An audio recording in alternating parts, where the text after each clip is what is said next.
piece of paperboard, this cut here. I traced it and traced it onto the wood. But for some of these pieces, all I did was come along again with my angle finder and measure my angle up here. And you're simply going to find your angle and then trace it back onto your wood and cut it and do your measurements. Nothing's going to be the same, nothing's going to be consistent with what I did. My cuts were all off, so I've had to improvise this whole time. So this is the handiest tool ever. You get them at Harbor Freight, super cheap. But this is basically, I've used this 100 times more than I thought I was going to on this project.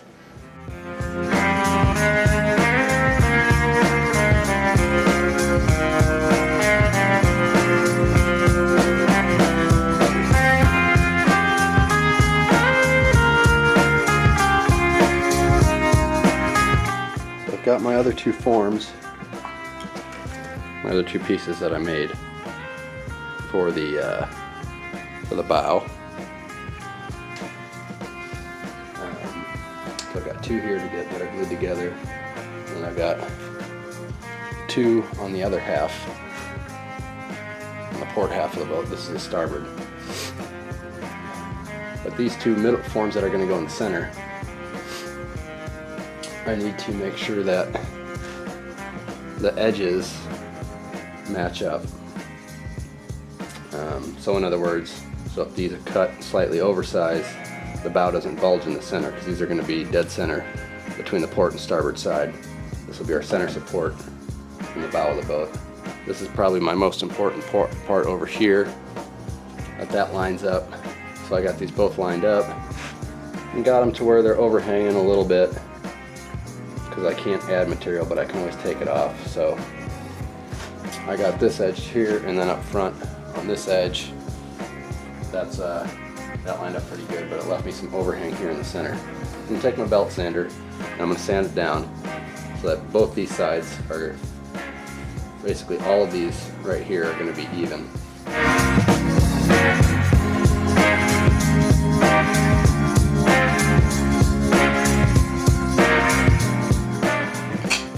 So after the belt sander, see that sets in a little bit.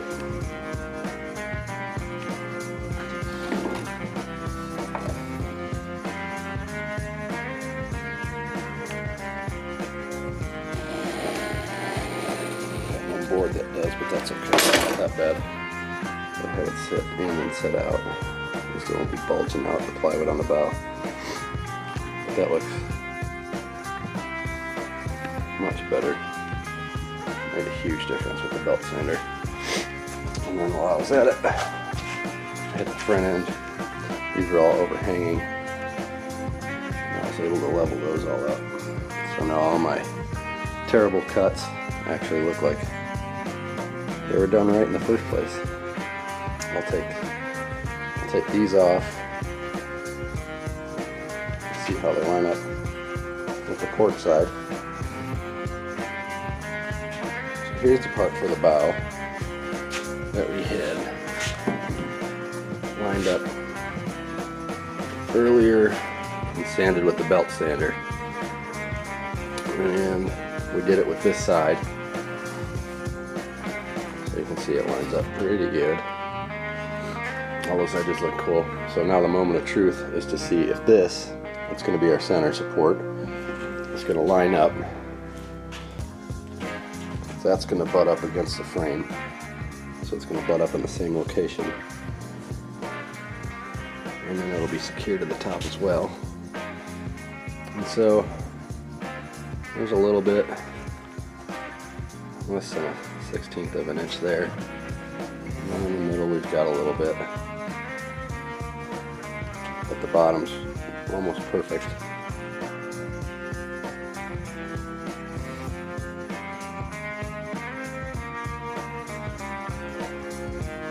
Here it is, both sides matted up together to see how well the measurements lined up from one side to the other.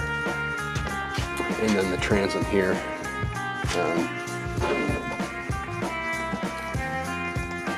took this. I really wanted to get these pretty close. So you can see that about lines up, and at that point Got a little bit of difference right here, but again, you can see that kind of slants. It's kind of fat right in here. If I shave that down, it'll actually be pretty darn close to perfect. And then all along that seam looks really good. So really the only area that I'm just going to have to deal with not being level is right up here. This will be the top side, right along where the cabin's at. So I could shave it down. I could take my my belt sander. I just don't know. I can do it once I get the cross braces in too. At that point it might make more sense. Once all the bracing's together, you might not even notice it. So I might wait. Like I said, I can always sand it once it gets up. Once I get upright and it gets all assembled.